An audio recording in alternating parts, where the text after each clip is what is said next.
Some U.S. military families are worrying about the safety of their loved ones after a Navy plane crashed in the Pacific. A search and rescue mission is underway right now for 3 people who are still missing. 8 others were rescued and are in good condition after this plane went down in the Philippine Sea. This is southwest of Okinawa, Japan. And we have some pictures of exactly the type of plane that crashed. This is a C-2A Greyhound. Navy officials say the plane was on a routine transport flight when it crashed while ferrying passengers and cargo over to the aircraft carrier, the USS Ronald Reagan. Retired USS Cole Commander Kirk Leopold is with me now. And so, Commander, thank you so much for being with me, and thank you, as always, for your service.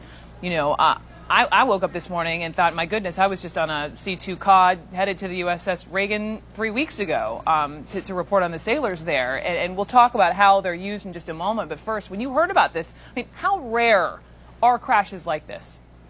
First, Brooke, what I'd like to do is express my sympathies and hope that these families, that the thoughts and prayers of America are with them, that they can be found and rescued. But this is a very common aircraft flight that they were making. It's typical that it's carrier onboard delivery, which is COD. It's used to bring out supplies and people back and forth from an aircraft carrier to land. So as you know, having been on one, it's a routine operation.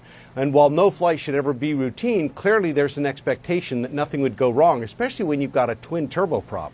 So, and we have some pictures from my trip a couple weeks ago for people to understand. And when you're in a COD, you know, you're facing backwards. You're in this, you know, what looks like a very old plane. This is the inside of it. You've got a helmet on, and you're, you know, seat belted in 6 different ways, but not because of the safety of the COD, but because of the catch on the carrier. And so as they're investigating what happened, what will they be looking at? You know, pilot error, conditions around the aircraft carrier? What do you think, Commander? They're going to take that all into, as they do the investigation, they will take every aspect of that into account. They're, first and foremost, they're going to want to talk to our witnesses that were on board. What did they hear? What did they see? What were the communications that may have been going on? What were the indications in the aircraft itself? Were the engines running? Where there was a problem? But you have to remember, Brooke, the last aircraft from this particular model came off the assembly line in 1990. So they're 27 plus years old. And while the Navy's been investing money to upgrade their avionics and their structural integrity, nonetheless, they're old aircraft. And unlike B-52s, which are decades old, these aircraft get a pretty rough life when you consider that they are continuously landed on and off aircraft carriers, which is a very stressful environment for those planes to operate in. Commander Leopold, you know I need to ask you then about the 7th Fleet and what is going on. Just to remind our viewers, you had the 2 deadly collisions over the summer, which the Navy admits, you know, what were preventable. A total of 17 sailors killed.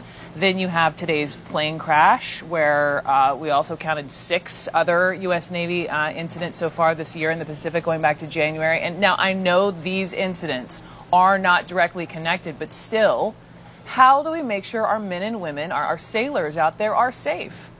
Well, I think first and foremost, there's a responsibility that resides back here in Washington.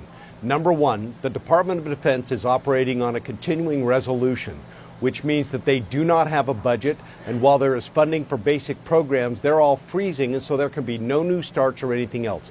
So Congress has not done their job. Number two, the admirals back here in Washington have a responsibility to man, train, and equip the fleet. And the bottom line is, every single one of these admirals came from the fleet. They came back to Washington after multiple tours now, and it has literally been years that we have seen these problems building. And so what you're seeing now is that, unfortunately, as we begin to really have readiness issues, it's being measured in lives. Sailors killed in collision because we don't properly train. Aircraft that are crashing because they may not be maintained. These are the kind of issues where we need to not have a hollow force, and that the Department of Defense needs sequestration taken care of, a predictable budget, and then we can move forward to ensure these young men and women who serve our nation can do so safely.